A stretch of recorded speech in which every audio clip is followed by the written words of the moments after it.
and welcome back to The Pulse. We're here to inspire, inform, and include you. I'm Michelle Wilcox. And I'm Jill Barlow. And we're glad you're back with us. We hope you enjoyed our last show. We're going to do something a little different and involve the public by reading an email. We received an email from someone named Concerned Viewer with a subject line of, "Has the pulse flatlined?" Quote, "Where did y'all go? Why aren't you on CMA? Thank you, Concerned Viewer, your biggest fan." Dear Concerned Viewer, as you can see, we haven't gone anywhere. We are hopefully only temporarily off of CMA until we can work out a few contractual issues. We are most appreciative of the short time we've spent on CMA. For now, we feel we can reach just as many people and viewers through YouTube and other social media outlets. In the meantime, if anyone in our viewing audience would like a copy of any of our shows, please feel free to contact us at info@plaquepulse.com or 504-228-2291. If we do decide to return to CMA, you, the viewers, will be the first to know. Okay, Jill, so give us an update on the Council Watch. I know we had big things happening these last 2 weeks. We did. The Council held their regular meeting on May 10th. President Nungesser was in attendance for a part of the meeting, and he gave the Council an update from his office. One item that I thought was interesting, he explained the status of the tunnel. We all know that it leaks on a regular basis, and he offered an explanation as to why it's currently leaking, as well as an update as to when we might see some improvement. So we'll show you that clip now. The Bell Chase Tunnel, I know y'all get the calls because I get them every day. Before the floodgate started, we had just sealed off the last leak with the money that the state had put up to solve that problem, and we've opened up a whole new can of worms. They assure us when they're finished the leaks will be stopped, and that project, July or August, they should be finished. All right. Another item that Mr. Nungesser talked about, he made us aware that construction is to begin this month on the East Bank levee from Braithwaite to Scarsdale. He also confirmed with the council that he will, in fact, move a trailer to Point Lahash so that the council can begin having their meetings at the parish seat. An interesting event, I guess I'll say, is when Councilman Turner presented President Nungesser with a cooperative endeavor agreement for the Port Sulphur Library. Councilman Turner stated that for him to vote in favor of legislation pertaining to the Jesuit Bend to St. Jude levee project, that President Nungesser must sign the cooperative endeavor agreement. I think it was an interesting show, and I'd like to share that clip with you.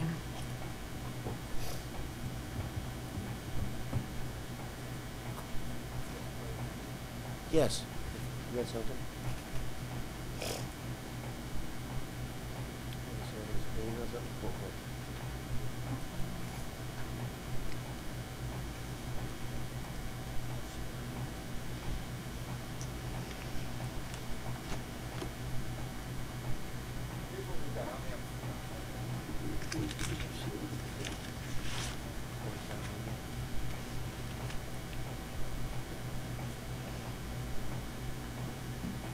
You got something for us? Mr. Nungesser mentioned about the federalized levees, 34 miles, and Mr. Rittner was talking to me about it, and got to the point I said, if you want my support, sign the cooperative endeavor agreement for the library. So Mr. Nungesser went off to the side and made it appear as though it was up to legal. So I had legal produce it. So now it's sitting in front of him. Before we approve anything else for the Corps, he needs to sign this agreement. The issue that Mr. Ortega is making with it is that the school board wants to control the design, and rightfully so. We're putting it on the school board's property, and the school board wants to make sure that it aligns with their building. This is about us receiving the land in order for us to move forward. No more stalling. No more stalling. Let's get it approved. If you want our support, sign the agreement. And that's all I have. It was quite interesting, I'm Very sure, for those that interesting. were in the room. President Nungesser's response to Councilman Turner was that he was not threatened. Mike Mudge, a resident of Myrtle Grove Marina Estates, spoke that he took offense to Councilman Turner's action, but I think certainly the folks of Port Sulphur can probably understand the frustration. They've been waiting a long time for their library. Absolutely.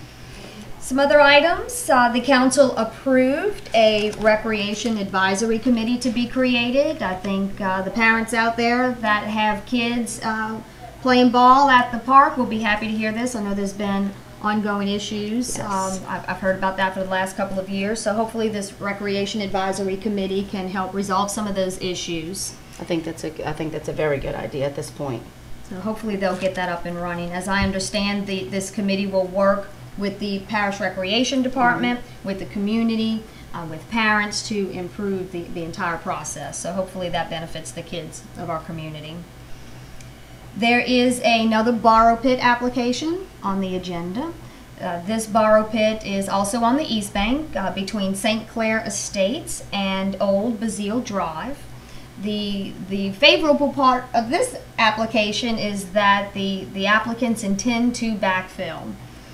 However, Councilman Marinovich and Lapine were adamant that the applicants have a performance bond in place before the council approved their application. There was some discussion during the meeting Yes. of whether or not the laws of our parish require the performance bond to be in place before the council approve it.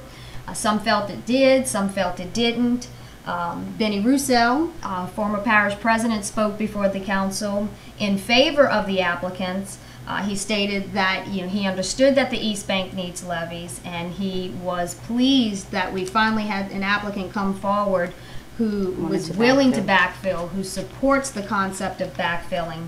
And it was Mr. Roussel's opinion that the performance bond was not required at the council approval stage, but rather it's part of the permit process. I think I tend to agree with him on that. I was at the meeting and I did hear this discussion. I do think it's the council's job to approve the applicant. Once it gets to the permit office, it is up to the permit office to make sure that all of their ducks in a row, or in a row per se, that they have the bond, they have the proper stuff. That way they can go on to the next process. And I understand the applicant's frustration. I know he was a little disappointed. And I understand why the council wants that, but I think it's up to the permit office to make sure that everything is in place.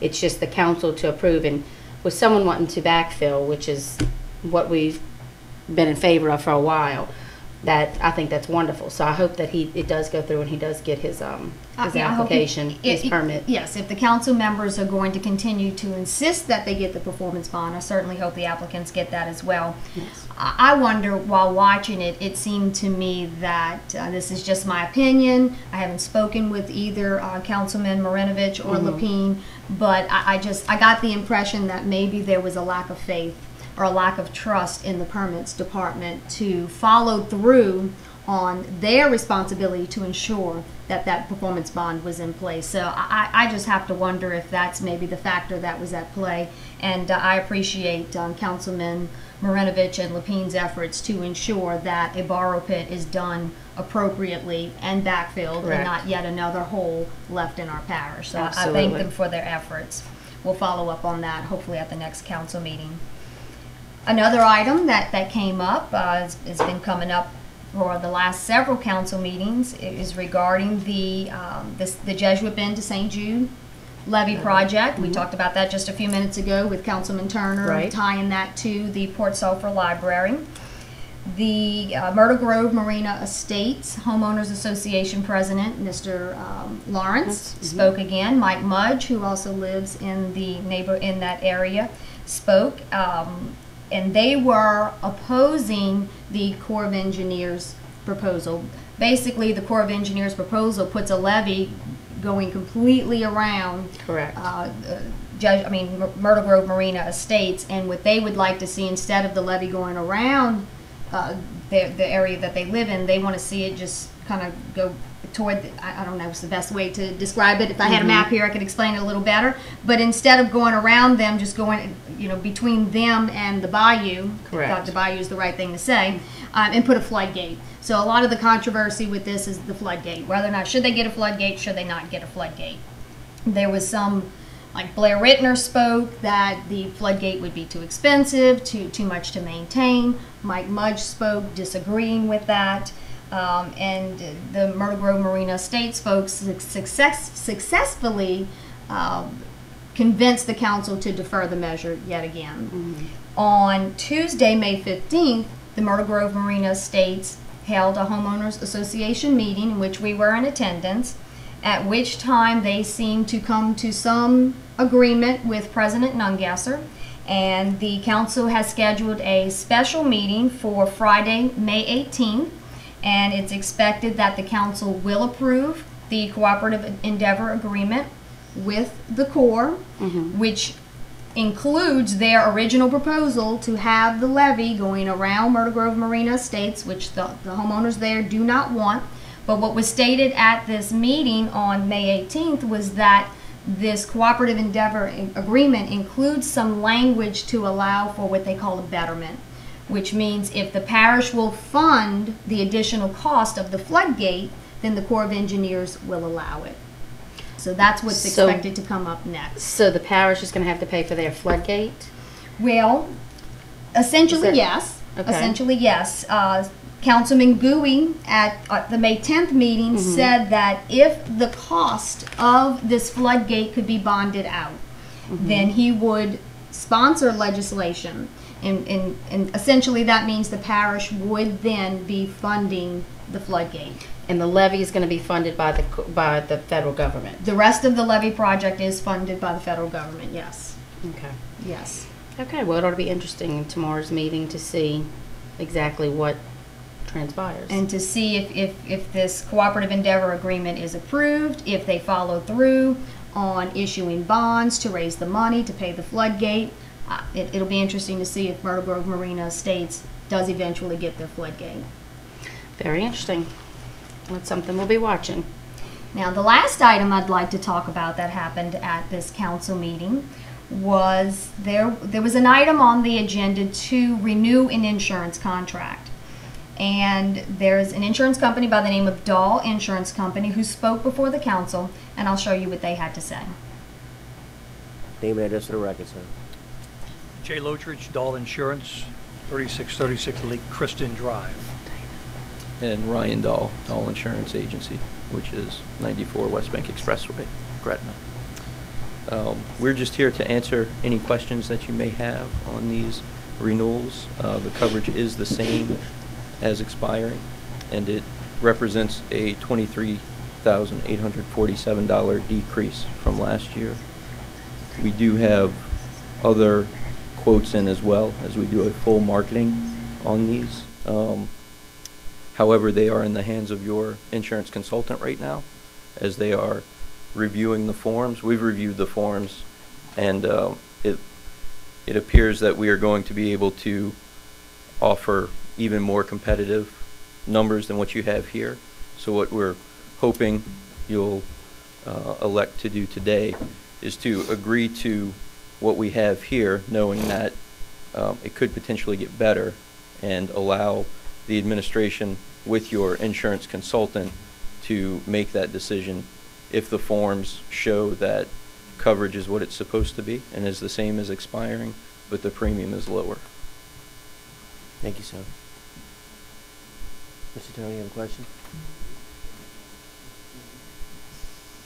Who's the insurance consultant? Gail Williams with Sigma Consulting. And how long have we been using them? Oh, quite a number of years. I don't know exactly, but I would say Sigma has been involved since 2008 or 9, I believe, is when I believe so.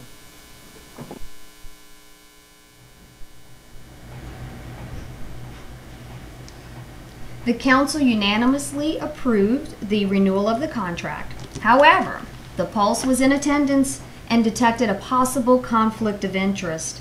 And our very own Michelle addressed the council later in the meeting. Here's what Michelle had to say. We would have provided you with this information before had we known the name of the company that was going to give the presentation, give the presentation.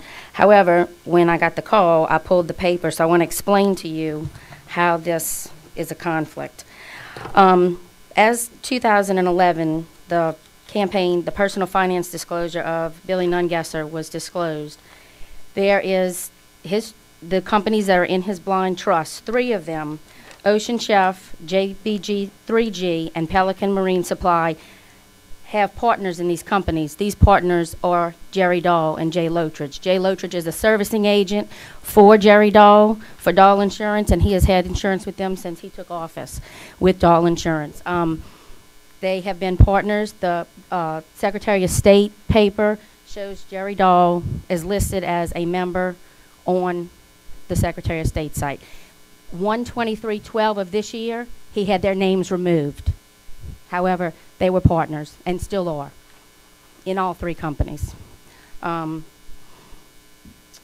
We also have the servicing agent paper that shows that Jay Lotridge is the direct servicing agent to the parish. He's the one that comes into Billy's office and goes over the plan. That paper we have in a file, actually, and it's not here, but hinging on that, the first Secretary of State paper, I will get that to you. But it is, since 2007, I think, when Billy took office, he has been Dahl has been their servicing agent. Jay Lotridge and... Excuse me, when yes. you say servicing agent for one of his other companies? All 3 of them. The 3 companies that are in his blind trust have members, agents, and then in the company. The servicing agent for Dahl Insurance is Jay Lotridge. You have certain, just like I have State Farm Insurance, but mine is a certain person. For Jerry Dahl, Jay Lotridge comes into the parish, and he is the servicing agent to sell insurance for Dahl Insurance. He is one of the owners of these 3 companies, along with the man, Jerry Dahl, who owns Dahl Insurance, and has been this entire time. In response to Michelle's report, the council voted to reconsider the renewal. The reconsideration vote is scheduled for the next regular council meeting on May 24th. So, Michelle, it was quite impressive. Would you like to elaborate a little further on why you felt this was a conflict of interest or a possible conflict of interest? Right. I think what I was trying to convey to everybody is the connection between Dahl Insurance and Parish President Billy Nungesser is the business, as far as his personal businesses and their ties, their partnership in those businesses, as with the contract to the parish with the insurance. It is a direct violation of the parish charter, section 304D, where it states the parish president shall not contract with any person, firm, or corporation with whom he is associated with in business, or which he is a member, a shareholder for any work, or to furnish equipment, material, supplies, or labor for the parish or any of its political subdivisions or districts. That is my concern, very much so. And, you know, we'll take it from there. Everything's on the table. They know what the paper has to offer. I'm glad I brought it to light for them, but I think that, you know, we need to follow the charter, and we'll take it from there and see what happens at the next meeting. It'll be real interesting to see how the council Absolutely. handles this. Yep. So that's my only concern with it. All right. Well, thank you. And now for the news. After 7 long years of waiting and 7 long years of promises and delays, the Empire Bridge on Highway 11 reopened on Monday, May 7, 2012 at noon to little fanfare. Unlike the opening of other post-Katrina rebuilding projects in this parish, there was no ribbon cutting, no dedications, no speeches, no formal announcements, no nothing, except a one-sentence mention on the parish's Facebook page. In fact, the only news organization in attendance was the Plaquemines Pulse, and we have a little clip.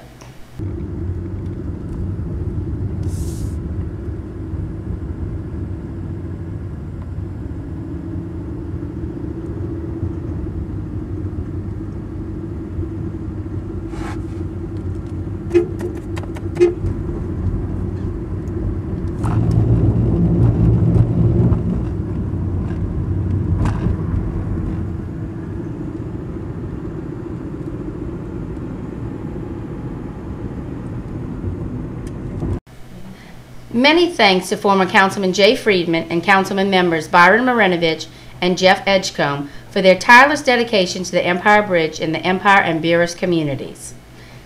We have an update on the levee materials and the Lividay Company borrow pit saga. As we mentioned in our last show, Levee Materials and the Lividay Company filed a petition for writ of mandamus and a separate petition for declaratory and injunctive relief and damages. Basically, these companies are seeking to have the court force the Plaquemines Parish government and the council to give them a borrow pit permit. A hearing on both matters was originally scheduled for May 3rd, 2012, but has been continued until May 17th at 9:30 a.m. before Judge Michael Clement. The building of the Plaquemines Medical Center in Port Sulphur is underway.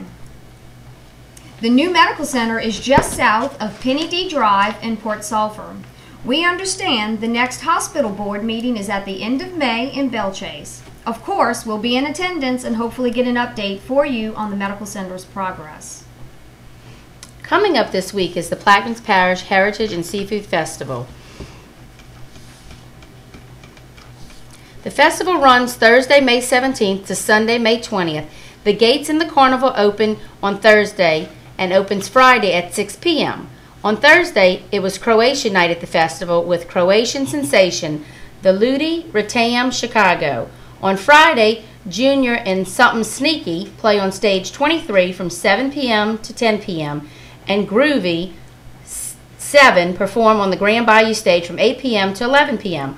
On Saturday and Sunday, the festival gates open at 10:30 a.m. with various bands performing on both days, including Sammy Kershaw on Saturday and the Chiwis on Sunday. There will be craft vendors, great local foods, and a Queen selection on Saturday beginning at 11:30 a.m. Everyone, please come out and support this wonderful local festival that highlights all the wonderful things Plaquemines Parish has to offer. In Buras, recently, around 2:30 in the afternoon, we spotted and filmed this waterspout. This waterspout was forming over the back levee near the future South Plaquemines School. This was part of the same weather feature that produced several waterspouts and one tornado on Grand Isle earlier that day. The Plaquemines Pulse attended the Plaquemines Parish Council Audit Committee meeting in Belchase on April 30th. Members of the Audit Committee are Councilman Keith Hinckley from District 2, Kirk Lapine from District 3, and Burkhart Turner from District 6, who also serves as the committee chair. Internal Auditor Jim Peoples gave an update regarding ongoing parish internal audits, including an audit of cell phone usage for council members and Port Authority personnel for the period of January 1, 2010 through December 25, 2011. This audit was prepared at the request of Councilman Turner. The audit contained cell phone usage of the last year of the previous council and the first year of the current council. We should note that the actual phone records of the requested persons were not released to the committee, the general public, or this program. The internal auditor merely itemized the phone number, the user, the months, minutes, and total usage amount for the requested time period in a spreadsheet. This cell phone usage audit does not include the phone numbers to or from the assigned phone, so we cannot tell if the phone calls were personal or not. An internal audit that consists of tests of travel and other employee expenses and mileage expenses for the year ending December 31, 2011 was also released. The total travel and other employee expense for administration, government employees, and council for the year totaled $122,587, and the total mileage expense was $31,995. In audit speak, the internal auditor noted that based on the tests performed, they were satisfied that internal controls over travel and other employee expenses and mileage were adequate and properly functioning. Another item of note during the audit meeting was a discussion by Councilman Lapine regarding $10,000 appropriation and expenditures for the Plaquemines Parish Day at the Legislature on April 18, 2012. You might remember during the council meeting on April the 12th, 2012, Councilman Buras introduced the following ordinance. We have a clip of Councilman Buras. No explanation, plans of moving forward. I've been actively involved with Mr. Guy Ligas, who was a designee for the parish president, to begin to organize this function. Our state representative, Chris Leopold, has been involved with it as well, and things are in line and ready to go for next Wednesday. I appreciate your support on this. The purpose of this ordinance 1275 was to fund a day, Plaquemines Parish Day, at the legislature in Baton Rouge. This purpose of this day is supposedly to share and show off all of that Plaquemines Parish has to offer, with lawmakers, legislators, and senators in Baton Rouge while the legislature is in session. Ordinance 1275 stated the council would like to see April 18, 2012 declared Plaquemines Parish Day, planned and celebrated with honor and dignity. Remember Plaquemines Parish Day last year. It was made famous by Lee Zurich's infamous chase of the former sheriff when Sheriff Hengel spoke these words. Show the clip. Did you or your wife falsify campaign documents? Who are you? Lee Zurich with Channel 8. Don't know you. Sheriff, can you tell us if you or your wife have falsified campaign documents? If you did nothing wrong, will you tell us? Why won't you answer our questions, Sheriff Hengel? Well, one thing, I don't like you. Why is that, sir? Because I don't consider you a very good journalist.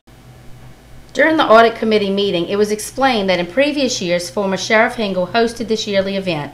It was stated during the audit committee meeting former Sheriff Hengel would have many times included food and refreshments donated, and that no money was previously appropriated by the council for this yearly lobbying party.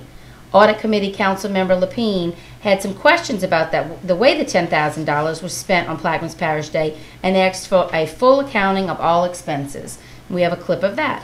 Yeah, we discussed with the people. We appropriated $10,000 for Plaquemines Legislative Day. Could you find out where that money went to? Who was the recipient of the checks? No, I have not. Yeah, no, I'm asking you. Okay. That's what I'm discussing. I want to discuss with you today. If you can find that information for me. Okay. Where did it go? And how it was allocated.